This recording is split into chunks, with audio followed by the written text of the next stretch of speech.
네, 오늘 정치권 이슈들은 조청래 전 여의도연구원 부원장, 윤재관 더불어민주당 정책위 부의장과 자세하게 짚어보겠습니다. 어서 오십시오.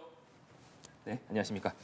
네, 일본 후쿠시마 원전 오염수 방류가 시작된 지 닷새째입니다. 정치권 공방은 계속해서 이어지고 있는데 민주당은 윤석열 대통령이 직접 일본의 오염수 투기에 대해서 반대 입장을 밝혀라 이렇게 연일 요구하면서 정부 심판론을 계속해서 제기하는 모습입니다. 먼저 민주당의 이런 대응, 원장님 어떻게 보고 계십니까? 제가 볼 때는 정부 심판론을 얘기할 계제는 아니라고 봅니다. 지금 이제 오염수 방류가 이루어지고 난 뒤에 일본 정부나 우리 정부가 하는 노력들이 속속 나오고 있잖아요. 네. 일본 같은 경우에는 후쿠시마 원전 3km 이내, 3km 밖, 40km 밖에 지금 수치 방사성 오염 농도하고 삼중수소 농도를 체크를 하고 있고요. 지금 방류를 중단할 수 있는 기준으로 제시된 거, 예를 들면 3km 이내는 700베크렐, 3km 바깥에는 30베크렐 이렇게 돼 있는데 지금 10 미만으로 나오기 때문에 극히 미미한 수치가 나오고 있습니다. 그리고 국제적으로도 지금 오염수의 직접적인 영향권에 들어가는 태평양 도서국가 18개 국가, 미국, 캐나다가 지금 수용하는 입장으로 돌아서고 있고요. 지금 노골적으로 반대하고 있는 데는 러시아하고 중국 정도입니다. 그게 제가 볼 땐 두 번째고, 그다음에 지금 우리 국민들이 전혀 동요가 없습니다. 지금 여러 언론에 나온 기사들을 보면 수산물 시장이라든가 수산물에 대한 소비라든가 이 부분들이 지속되고 있고, 제 고향이 마산입니다. 네. 마산에 지금 어시장 축제를 하고 있는데 그 축제도 역대 최고의 지금 그거를 보이고 있다고 얘기하니까요. 제가 볼 때는 현상으로 나타나는 게 다 증명을 하고 있고, 지금 일본에 대한 관광객도 지금 관광도 많이 가시고, 그래서 제가 볼 때는 민주당이 뭐로 심판하겠다는 건지, 어떤 근거로 심판하겠다는지 저는 잘 납득할 수가 없습니다. 네, 윤재관 부의장님. 민심과 집권자의 거리가 점점 더 멀어지면 멀어질수록 국민도 불행하고 국가도 불행하고 우리나라의 국익도 해치고 그럴 수밖에 없는 거 아니겠습니까? 지금 핵오염수 해양 투기와 관련돼서도 지금 말씀하셨던 현실 인식과 국민이 피부로 느끼는 지금 불안 그리고 분노, 이것과는 너무나 큰 괴리가 있는 것 같습니다. 정부 심판론, 당연히 심판론을 제기해야 됩니다. 왜냐하면 국민의 목소리를 분명하게 일본 측에 전달하지 못했고, 해양 투기가 아닌 자국에서 처리한다든가 아니면 다른 대안이 있는지 우리가 한 번이라도 윤석열 정부가 요구한 사실이 없기 때문입니다. 또 하나, 지금은 야당이 꼭 집권하고 있는 것 같습니다. 이렇게 국정 운영을 하는 데 있어서 국민적인 비난과 분노가 들끓고 있는 상황인데도 집권을 하는 자들이, 집권을 하는 세력들이 책임을 지겠다, 그리고 국민들에게 제대로 설명하고 그런 것들에 대해서 분명히 해결하겠다라는 모습은 보이지 않고 모두 남 탓입니다. 야당 탓이고 전 정부 탓입니다. 그러려면 왜 집권을 하셨는지 묻지 않을 수 없는 그런 상황이다라는 말씀을 꼭 드리고 싶고요. 좀 염치가 있었으면 좋겠다라는 생각이 듭니다. 국민들이 이만큼 여론조사를 통해서 그리고 실제 행동을 통해서 정부에 대해서 이렇게 분노를 표출하고 있는데 아무 일 없다는 듯이 이렇게 얘기하시면 국민들은 뭐가 되고 그 국민들은 대한민국 국민이 아닙니까? 다시 죄묻고 싶습니다. 네, 국민의힘 김기현 대표는 오염수 방류 이후에 해수라든지 수산물을 분석한 수치들을 봤더니 인체에 유해한 정도의 변화가 없었다. 이런 점이 바로 과학적인 결론이다. 이렇게 강조를 하고 있습니다. 특히나 민주당이 계속해서 가짜 뉴스로 선전선동을 하면서 우리 어민들의 피해, 수산업자들의 피해가 커진다는 점을 강조하고 있고, 또 이것이 이재명 대표 방탄을 위한 것 아니냐 이런 비판을 계속하고 있는데, 이 부분은 부의장님 어떻게 보십니까? 다른 거 다 떠나서요. 2020년도 11월에 김기현 대표가 당시 야당 의원으로서 외교부 장관을 상대로 한 국회 질의 과정에서 이렇게 얘기했습니다. 각종 암 유발을 하는 여러 가지 요소들이 있는데 현재 기술로는 제거할 수 있는 방법이 하나도 없다. 그러면 그 기술이 지금 이제 발견됐습니까? 개발됐습니까? 본인이 그렇게 얘기하고 후쿠시마 핵 오염수 방류에 대해서 반대를 분명하게 했던 분이거든요. 송일종 정책위장, 대안이 없는지 일본이 분명히 설명해라. 당시 야당일 때는 그렇게 얘기했고요. 원희룡 지금의 장관은 당시에는 제주지사였죠. 일본의 완벽한 폭거다 이렇게 주장을 하셨던 분들이거든요. 그렇게 하셨던 분들이 2년, 3년 만에 완전히 180도 바뀌었고요. 본인들이 했던 말에 대해서 다시 한번 얘기하고 그 문제를 지적한 사람들을 선전선동꾼이라고 폄훼하고 있습니다. 이게 정상입니까? 네, 조청래 원장님. 아니 그 뭐 지금 민주당이 장외투쟁 등등의 투쟁의 강도를 확 올린 시기를 보면 대개는 이재명 대표의 사법 리스크가 현실화됐을 때예요. 검찰 소환을 앞두고 있다든가 검찰 소환 뒤라든가 민주당이 최초로 장외투쟁을 시작한 게 2월 달인데요, 올해. 그때 1월 달하고 2월 달에 1, 2차 검찰 소환이 있었습니다. 2차 검찰 소환 이후에 그 다음 날 바로 저녁 때 최고위원회에서 장외투쟁 결정을 했거든요. 그 이후에도 계속 그렇게 그 카드를 쓰면서 곤란할 때가 되면은 전국을 주도하기 위한 카드로 뭐 반일 감정이라든가 뭐 오염수 문제라든가 뭐 기타 등등으로 걸어왔습니다. 그래서 지금도 제가 볼 때는 지금 민주당이 발등에 불이 떨어졌잖아요. 이재명 대표도 그렇고 이 반전의 카드로서 이거를 계속 쓰는 것 같아요. 정치적 카드로서. 근데 이제 문제는 이게 이제 쇠고기 괴담이라든가 사드 괴담 등등으로 해서 학습 효과가 있어서 국민들에게 미치는 영향이 미미합니다. 결과적으로 말하자면 민주당이 지금 지지율에서 본인들이 더 잘 알 겁니다. 지지율에서 박스권에 갇히면서 굉장히 곤란을 겪고 있고요. 제가 볼 때는 현재 노선은 정당의 노선은 실패한 노선이다. 이렇게 봅니다. 네. 오염수 방류가 시작된 이후에 민주당에서는 각 분야의 전문가들이 참여하는 끝장 토론을 열자 이렇게 국민의힘에 제안을 했습니다. 국민의힘의 성일종 우리바다 지키기 TF 위원장이 SNS를 통해서 좋다 끝장 토론을 하자. 다만 각 분야 전문가가 아니라 과학자들을 참여시켜서 끝장 토론을 열어보자 이렇게 화답을 했습니다. 결국 여야 간 토론에 오염수 방류를 놓고 끝장 토론 성사될 것이라고 보십니까? 제가 볼 때는 뭐 논의해 볼 수 있겠죠. 네. 그런데 실제로 논의하는 과정에서 성사될지는 저는 미지수라고 봅니다. 지금까지 뭐 국제 원자력 기구라든가 과학 전문가라든가 뭐 정부의 노력 등등으로 해서 네. 여러 가지 수치나 뭐 자료는 다 지금 나와 있습니다. 민주당이 그거 다 무시했잖아요. 그거 가짜다, 허위다, 그리고 무시했는데 지금 다시 이걸 들고 나오는 이유는 방류 이후에 민심의 동요가 전혀 없고 그것이 정당이 미치는 카드로서의 역할도 이게 떨어지니까 민주당이 전국을 주도하기 위해서 이 카드를 살리기 위해서 반일 카드를 살리기 위해서 던진 안으로 보이거든요. 그래서 이게 실제로 성사되면 만약에 과학자들이나 검증 가능한 네. 수치들이 나올 텐데 민주당이 그걸 감당할 수 있을지 저는 뭐 예측할 수가 없네요. 네. 부의장님께서는 어떻게 보십니까? 됐으면 좋겠는데 잘 안 될 것 같습니다. 그런 불길한 예감이 드네요. 자꾸 여러 가지 조건을 붙이면서 이렇게 피하려고 하지 않나 싶고요. 과학자들을 하자는 이유는 조건을 또 붙이는 이유는 또 따로 있지 않겠습니까? 또 저 과학자인데 우리가 믿을 수 없는 사람이니까 저 과학자가 출연하면 나는 절대 못하겠다. 이렇게 해가지고 또 무산시키고 이렇게 한 가지 조건들을 계속 걸면서 본인들이 꼭 해야 될 역할을 하지 않기 위한 방편들을 계속 만들어낼 것이다. 저는 그렇게 생각합니다.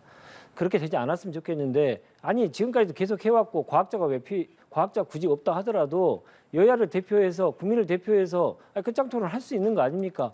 과학 얘기만 수십 차례 몇 개월 동안 계속 얘기하셨는데 공부 좀 하셨을 거 아니겠습니까? 그럼 과학 공부한 거 가지고 여야 간에 서로 간에 이견 차이가 있는 부분에 대해서 확인하고 그것들이 국민들이 평가할 수 있도록 하면 될 것을 여러 가지 조건을 붙이는 거 보니 또 하고 싶지 않은 면모가 드러나고 있다 저는 생각합니다. 여러 가지 국정 현안에 있어서 난맥이 벌어졌을 때 제대로 된 토론과 제대로 된 이 모습들을 보이지 않는 모습이 계속 이어지고 있는데요. 이번만큼은 좀 떳떳하고 당당하게 좀 나섰으면 좋겠습니다. 제가 한 가지만 바로잡겠습니다. 과학자들 토론에 참석시키자고 제안한 게 민주당입니다. 그것만 말씀드리겠습니다. 네, 전제 조건을 달았기 때문에 또 말씀드립니다. 그러면 그대로 받으면 됩니다. 근데 과학자를 얘기를 또 했다는 이유는 뭐냐면 여러 가지 본인들이 요구하는 본인들이 쉬운 그리고 본인들이 편안한 과학자들만 해야 되고 나머지는 안 된다. 뭐 가령 예를 들어서 지금 어떤 교수님 같은 경우에는 그 검찰 수사와 이렇게 고소 고발이 돼 있는 분도 혹시 계시거든요. 그런 분들에 대해서는 안 된다. 여러 가지 조건을 붙이기 위한 하나의 수수가 아닌가라는 걱정이 들어서 드리는 말씀입니다. 경강부에 하시면 안 되고요. 여야 합의로 가는데 뭐 어떻게 그렇게 미리 예단을 하세요? 그건 아니죠. 그러니까 여야 합의로 하기 때문에 합의 안 한다고 해서 또 안 하고 이런 절차가 워낙 또 많았기 때문에 드리는 말씀입니다. 네, 다음 주제로 좀 넘어가 보겠습니다. 여야가 이념 공방으로 뜨거운 모습을 보이고 있습니다. 국방부가 육군사관학교 내에 있는 홍범도 장군 흉상 이전을 추진하고 있는데 이것을 놓고 민주당에서 강하게 반발하고 있습니다. 국방부는 육사뿐만 아니라 국방부 청사 내에도 홍범도 장군의 흉상이 있는데 필요하다면 이것의 이전도 검토하겠다 이렇게 밝혔습니다. 먼저 원장님 현 상황 어떻게 보고 계십니까? 아니 이 문제는 국방부하고요 육군사관학교가 잘 검토해서 실행을 하면 될 일입니다. 제가 볼 때는 그 과정에서 검토 과정에서 국민 여론도 기울일 거고 전문가들 의견도 받겠죠. 이게 무슨 지금 국방부에서 얘기했잖아요. 독립군 광복군이 국군의 뿌리라는 것을 배제하는 건 아니라고 입장은 벌써 나왔지 않습니까? 그런데 잘 아시다시피 지금 육군사관학교는 우리 군의 간부들을 양성하는 데입니다. 네. 그리고 국방부는 지금 남북 대치 상황에서 정군을 지휘해야 되는 입장에 있고요. 그 특수성에 기초해서 지금 그런 논란이 나온 것이고, 아니 이분들 동상을 갖다가 땅에 파묻거나 없애겠다는 게 아니라 독립기념관으로 옮길 수 있다는 거 아닙니까? 그것이 어떻게 해서 이념 논쟁으로 가는지 저는 잘 모르겠습니다. 관계자들은 그게 싫다고 반대를 하고 논란거리를 삼을 수 있지만 이거 자체가 이념 논쟁의 대상이라고 저는 생각지 않습니다. 네, 이념 논쟁의 대상이 될 수 없다 이런 말씀이신데 부장님 어떻게 보십니까? 아니 이념 논쟁을 불러 일으켜놓고 그것이 될 수 없다 이렇게 얘기하시면 아니 이런 거 아닙니까? 길거리 지나가다 사람 한 대 때려놓고 왜 아프냐고 이렇게 물어본 거랑 똑같은 거 아닙니까? 누가 이전하자고 했습니까? 지금 국방부하고 보훈부가 그 얘기를 처음 얘기했고 정부에서부터 먼저 문제 제기를 했기 때문에 이러한 현상이 벌어지고 있지 않습니까?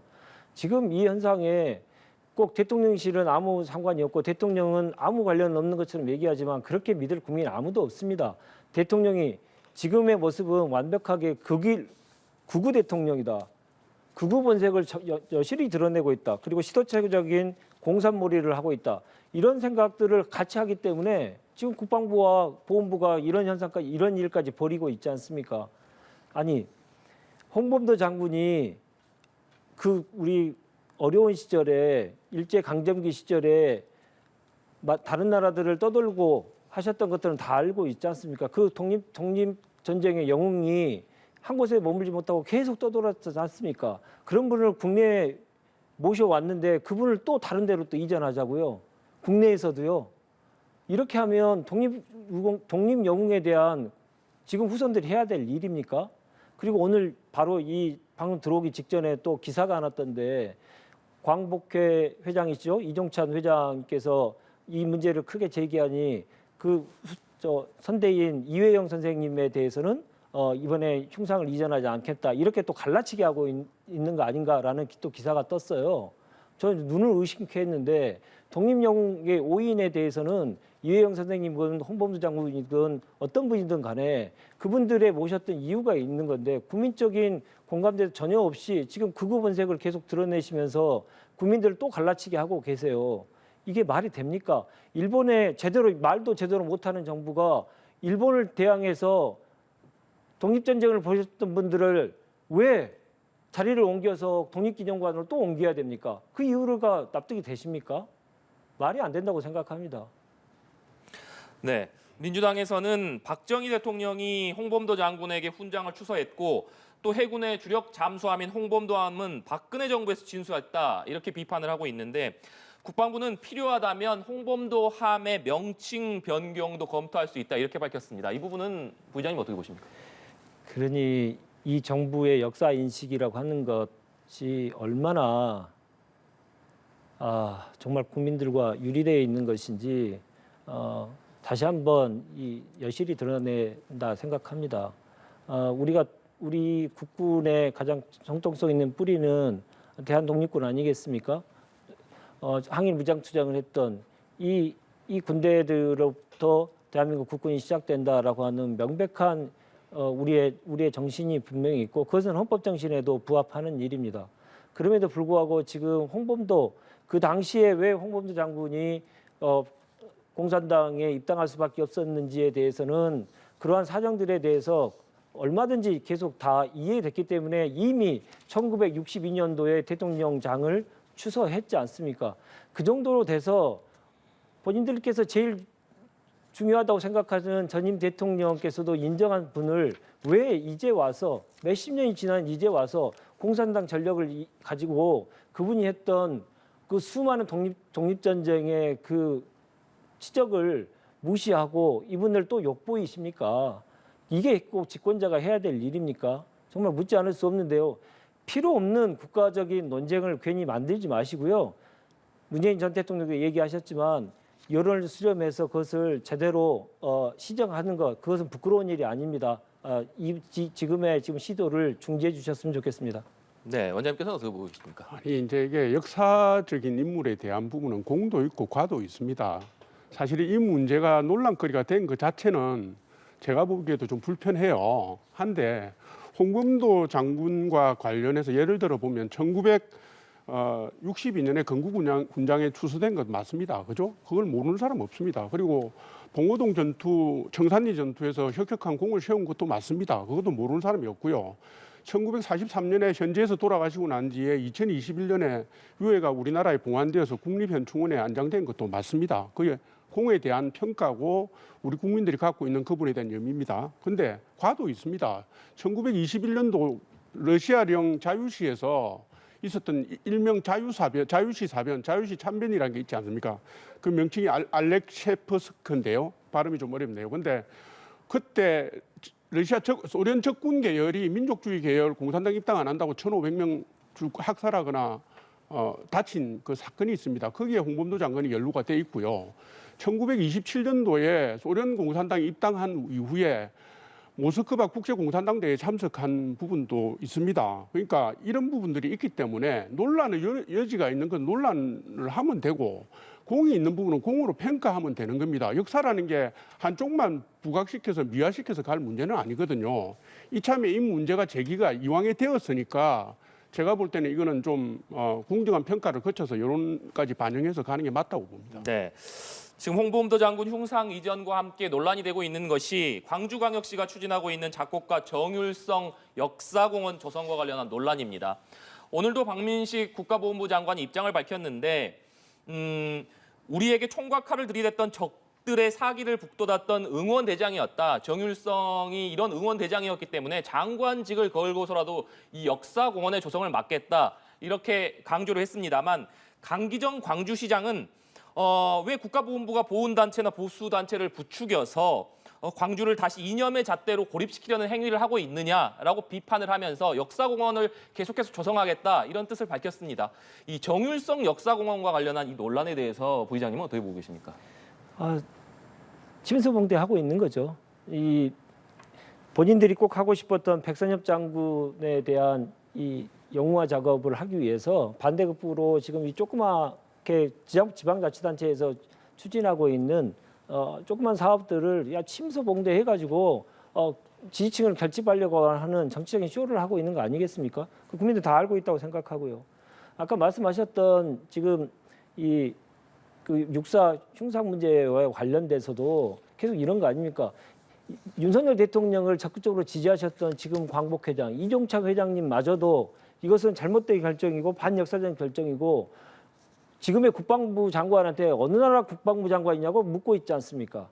아프게 생각하셔야죠. 지지층 내부에서도 이렇게 반대가 심하고 도저히 납득할 수 없는 것들을 계속 밀어붙이면요, 곧 정부가 크게 흔들립니다.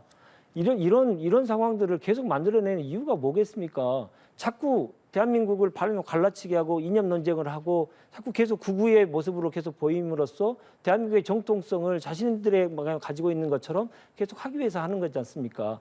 국민들이 이렇게 되면요 너무 피곤해지고요 앞으로 나가기가 어렵습니다. 역사적 평가가 다 됐고 그것에 대한 공과를 다 인정해서 대통령장까지 1962년도에 가름한 일을 가지고 2023년도에 지금 다시 꺼내 드는 것이 대한민국의 미래를 위해서 좋은 일입니까? 이 점을 다시 한번 얘기 드리고 싶습니다. 네, 원장님. 아니 건국훈장을 추서를 취소한 게 아닙니다. 흉상을 갖다 육군사관학교 앞에 있는 거를 갖다가 독립기념관으로 옮기는 게 왜 그렇게 해석이 됩니까? 아니 이종찬 광복회장이 그러는 건 이해가 갑니다. 자기 친할아버지 유해영 신흥무관학교를 열은 분이 할아버지니까 인간적인 면에서 뭐 가는 측면이 있습니다만은 그건 딴 사람이 보는 거하고 다른 거죠. 그리고 정율성이라는 사람 가지고 얘기를 하시는데 이 사람은요, 제가 이 정율성 씨라는 분이 광주 출신으로 뭐 중국에서 뭐 인민영웅이 되고 뭐 저기 북한에서 활동했고 이걸 갖고 스토리를 갖고 문제 삼는 게 아닙니다. 이분을 가지고 역사공원을 만든다든가 기념관을 만드는 건 전혀 다른 문제입니다. 그리고 광주시가요, 그분과 관련된 행적에서 항미원조라는 표현을 썼어요. 항미원조, 지금도 중국은 미국에 반대하면서 조선을 지원했던 전쟁을 기념하는 항미원조 전성제를 하고 있습니다. 그때 우리 국군과 우리 국민들이 희생됐던 전쟁이에요. 그 사람을 기념하겠다는 게 말이 됩니까? 기념관을 만들어서 예산을 써서. 그건 제가 볼 때는 민주당 분들이라도 그건 막아야 된다고 봐요. 그분이 그냥 한중 관계에서 그런 사람이 있었고 그런 활동을 했다는 데까지만 가면 이게 왜 논란이 되겠습니까? 홍범도 장군 흉상과 이전과 관련돼 가지고 이런 문제들이 지금 다시 불거지고 있는 건데요.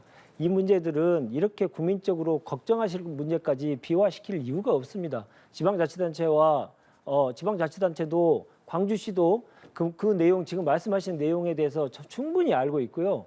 그분들도 국민의 한 사람으로서 국민들과 호흡하면서 정치하는 분들이고 그 과정이 있는 것입니다. 그런 결론들을 함께 조출하면 되는데 이걸 정일성 생각을 가지고 얘기하면서 홍범도 장군의 이전에 당위성을 가지고 얘기하시려는 분들이 계셔서 그 점에 대해서는 분명하게 구분하셨으면 좋겠다는 생각입니다. 네. 마지막으로 여야가 21대 국회 마지막 정기국회를 앞두고 오늘부터 1박 2일간의 일정으로 연찬회와 워크숍을 떠났는데 이 얘기를 하기 전에 먼저 이재명 대표가 당대표로 선출된 지 오늘로 딱 1년이 됐습니다. 먼저 이 대표의 지난 1년 어떻게 평가하시는지 두 분 말씀부터 들어보겠습니다. 원장님, 지난 1년 어떻게 평가하십니까? 아니 뭐 저는 세 가지 정도로 요약이 가능하다고 봅니다. 첫 번째는 1년 동안 사법 리스크 때문에 뭐 제대로 된 당 운영이나 국회 운영이 안 됐다고 봅니다. 이재명 대표가 검찰의 소환 4번 받았고요. 지금 또 받기 직전 아닙니까? 그다음에 체포동의안 1번 받았고요. 그다음에 공직선거법 위반 등등으로 해서 재판에 나간 게 뭐 수차례입니다. 제가 볼 때는 정당의 대표로서 이거는 좀 맞지 않다 보는 거고. 그리고 두 번째는 노웅래 의원 금품 살포, 김남국 의원 무슨 코인 의혹, 그다음에 돈봉투 의혹 등등으로 해갖고 1년 내내 민주당이 시끄러웠습니다. 그죠? 체포동의안도 여러 차례 넘어갔고 그런 상황이었고, 세 번째는 168석의 의석을 가지고서도 법안 강제 처리, 강행 처리라든가 회기 쪼개기라든가 이런 뭐 제가 볼 때 비법, 불법, 탈법이 좀 있었다고 봅니다. 그런 상황이기 때문에 결과적으로는 민주당이 지난 1년 동안 국민의 신뢰를 받지 못하는 그런 결과를 초래했다 이렇게 봅니다. 네, 부의장님께서는 어떻게 평가하십니까? 1년이 됐습니다. 그러면 제1야당이고 그리고 원내 1당입니다. 그러면 국정 운영의 파트너죠. 대통령께서는 일본에 대해서 파트너라는 단어를 엄청나게 잘 쓰시는데 일본에 대해서 쓸 단어를 같은 대한민국인 이재명 대표에게는 한 번도 써본 적이 없고 한 번도 대면한 적도 없고 만나지도 않았습니다. 이게 대한민국의 지금 현실이거든요. 정치가 완전히 실종됐습니다. 정치가 실종됐다는 얘기는 민생을 해결하기 위한 노력을 하는 자가 누군가를 정치가 분명히 해야 되는데 그게 없어졌다는 거고, 그러면서 중국은 국정 운영의 난맥상이 계속 벌어지고 있습니다. 이 토론을 준비하면서 일주일에 한 번 합니다마는 제가 스스로도 어지럽습니다. 지난주에 했던 주제, 이번 주에 했던 주제가 매주 달라집니다. 매주 국민들이 걱정하시는 분야가 계속 쌓이고 있습니다. 이게 국정 운영의 난맥상이거든요. 집권 초입니다. 집권 말기도 아니고요. 이재명 대표 1년에 대해서 민주당에 대한 평가를 하시기 전에 국정 운영에 책임을 가지신 분들이라면 이 1년이 어떤 1년이었냐, 야당과 국민을 위해서 정말 합심해가지고 뭔가를 성과를 이뤄낸 1년이었는지를 평가하셔야 되는 게 국가 운영에 책임을 가지고 있는 집권 여당의 모습이라고 저는 생각합니다. 그 점에 대해서는 할 말이 없으실 거라고 생각을 하고요. 자, 1년이 됐건 2년이 됐건 3년이 됐건 어쨌든 간에 정치가 다시 복원이 돼야 됩니다. 아까 말씀드렸던 것에 대해서 왜 일본은 파트너가 될 수 있지만 이재명 대표 아무리 사법 리스크가 있다고 하더라도 제1당의 당대표고 제1당의 당대표로서 국민과 당원이 뽑아준 당대표를 파트너로서 한 번도 인정을 안 합니까? 그 1년이 나중에 우리 역사에 정치가 완전히 사라진 1년, 집권 여당과 대통령이 제1야당 대표를 사법의 판단으로만 몰아넣기 위한 1년, 그래서 정치가 완전히 실종된 1년, 민생이 사라진 1년, 그것으로 기억될 것이라 저는 생각합니다. 네, 이재명 대표 취임 이후에 민주당 지지율도 좀 보시겠습니다. 저희가 그래픽으로 좀 준비를 해봤는데 지난해 8월 28일에 이재명 대표가 당대표로 선출된 이후에 30%대 박스권에서 계속 벗어나지 못하고 있는 모습입니다. 부위원님께서 앞서서 윤석열 정부가 국정 운영에 난맥상을 보이고 있다 이렇게 비판을 해주셨습니다만 그럼에도 불구하고 민주당의 지지율이 반사이익을 얻지 못하고 이 박스권에 갇혀 있는 배경 이건 어떻게 좀 봐야겠습니까? 반사이익이라고 하는 것도 결국은 본인이 잘해야 네. 반사이익이 될 수 있는 건데 지금 이 정치가 전체가 실종되는 상황에서 민주당이 뭘 해보려고 해도요. 뭐가 성과를 내기가 상당히 어렵습니다. 대표적인 게 이제 거부권 행사 아닙니까? 여러 가지 법안들에 대해서 중요한 법안들을 통과시키더라도 의회가 통과시키더라도 대통령이 마음에 안 들면 200석이 안 됐다는 이유로 다 폐기시켜버리고 국민이 분명하게 해야 된다라고 하는 여러 가지 국정조사라든가 청문회라든가 이런 것도 여당이 계속 반대를 하면서 하지 못했습니다. 그런 과정 속에서 정치의 효능감, 정치가 무엇을 바꿀 수 있다라고 하는 것을 보여주지 못함으로써 여야가 한꺼번에 지금 저평가되고 낮은 평가를 받고 있는 상황이 아닌가 생각이 듭니다. 당연히 민주당 내에서도 반성해야 될 점이 있습니다. 보다 절박하고 더 절실하게 국민들과 함께 현재의 국정 운영의 난맥상에 대해서 싸워야 되는데 그 부분에 대해서 조금 부족한 부분이 저도 있다고 생각을 하고요. 그 점에 대해서는 앞으로도 더 지금 해양 오염수 해양 투기 그리고 양평 고속도로의 문제라든가 지금 홍범도 장군 흉상의 이전의 문제라든가 국민들로부터 도저히 납득할 수 없는 이런 문제들에 대해서 민주당이 보다 더 가열차게 그리고 국민들과 함께 절실하게 싸워야 된다고 저는 생각합니다. 네. 그래야 지지율에 반등이 좀 있을 거라고 생각합니다. 네, 부원장님께서는 어떤 배경으로 보고 계십니까? 평가하는데 뭐 불가피하시겠죠. 근데 1년을 평가하시면서 윤석열 정부 공격을 더 많이 하시네요. 제가 볼 때는 그렇습니다. 제가 뒤져보니까 갤럽 8월 4주차 요분이 민주당 지지율 32%고 딱 1년 전이 36%였더라고요. 그리고 1년 동안 정당 지지도에서 민주당이 국민의힘을 앞선 게 46번의 조사 중에 13번. 그러니까 말하자면 앞으로 못 나가고 있는 겁니다. 갇힌 거죠. 왜 그렇겠습니까? 결국은 아까 말씀드린 이재명 대표 사법 리스크하고요. 잘못된 당 운영, 그다음에 잘못된 방향을 잃은 이슈 드라이브 이 세 가지라고 저는 봅니다. 보통의 경우는 이렇게 갇히면 당 내에서 치열한 논쟁이 일어나고 당의 방향을 두고서 이렇게 대안모색이 있는데 민주당은 지난 1년 동안에 이재명 대표를 방탄하는 것 외에는 그런 움직임을 찾아볼 수 없었고요.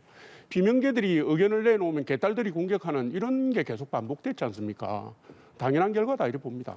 네. 한 가지만 말씀드리겠습니다. 죄송합니다만은 집권 초 아닙니까? 어느 정부든 집권 초에는 집권 세력의 지지율이 높을 수밖에 없습니다. 근데 지금 이 야당과 여당이 지금 지지율이 비슷비슷하고요. 오르락내리락 합니다. 이 자체가 여당에서는 깊이 생각하셔야 될 부분이라 저는 생각합니다. 네. 한편 이재명 대표가 쌍방울 대북 송금 의혹과 관련해서 검찰이 30일에 출석해달라 이렇게 요구를 했습니다만 이재명 대표가 그날은 어렵다 이렇게 밝히면서 출석 날짜를 두고 신경전을 좀 벌여왔습니다. 그런데 오늘 이재명 대표가 9월 정기국회 본회의가 없는 주간에 출석하겠다 이런 입장을 밝혔습니다. 원장님, 이재명 대표가 9월 정기국회 기간에 출석하겠다 이런 입장을 밝힌 배경은 어떻게 보고 계십니까? 제가 날짜를 계산해 보니까요. 본회의가 없는 주가 9월 셋째 주, 평일 기준으로는 9월 11일에서 15일 사이예요.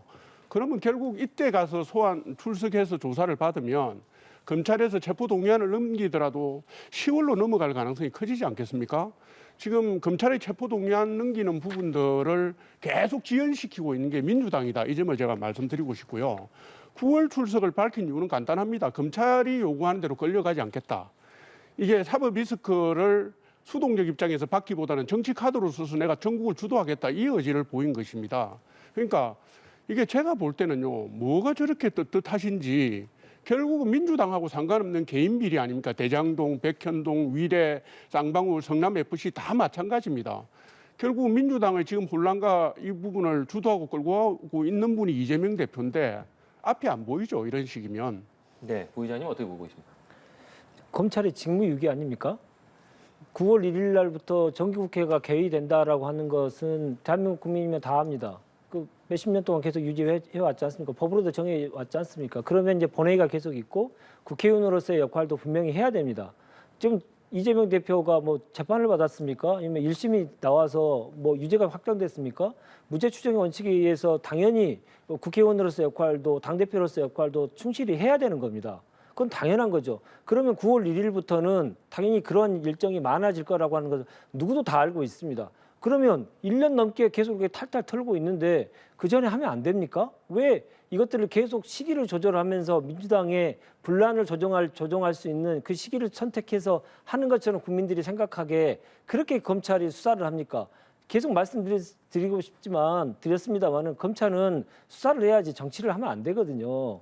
지금 9월 1일부터 계속 본회의가 계속 여러 차례 본회의가 열리는데 그러면 그 국회의원이 본회의에 참여하지 말고 거기에 무조건 가야 됩니까? 그게 국익입니까? 국익을 증진하고 그게 정치의 바른 길입니까? 그거 한번 생각해 보셔야죠. 국정 운영의 방식이 있는 겁니다. 사법정의 실천도 중요한 거지만요. 국민의 대표기관이 국회가 제대로 운영이 되고 거기서 역할을 제대로 하는 것도 국가 운영을 위한 매우 중요한 일입니다. 그걸 함께 할 수 있는 길을 왜 버리시면서 이렇게 그런 얘기를 하시는지 제가 도저히 납득이 안 갑니다. 재판 방해하고 사법 방해하고 재판 지연한 게 민주당입니다.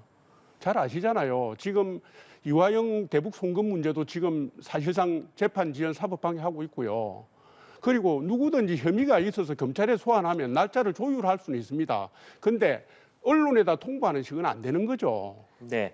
날짜를 조율하는 과정에 있는 것마저도 지금 정치적인 해석을 하시기 때문에 그런 말씀하셨듯이 정치적인 조율을 하는 게 아니고요. 서로 협의하는 과정입니다. 그것마저도 이렇게 정치적인 공방의 대상이 된다는 것 그것도 바람직스럽지 않습니다. 네.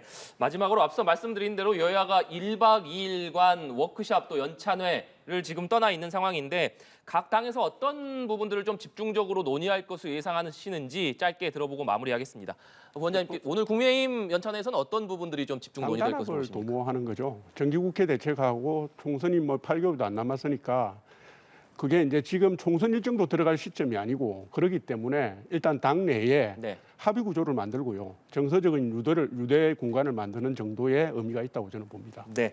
민주당 워크숍에서는 어떤 부분들이 좀 중점 논의될 것으로 보십니까? 정기국회에서 민주당이 꼭 해야 될 일들에 대해서 가지치기를 좀 하지 않을까 싶습니다.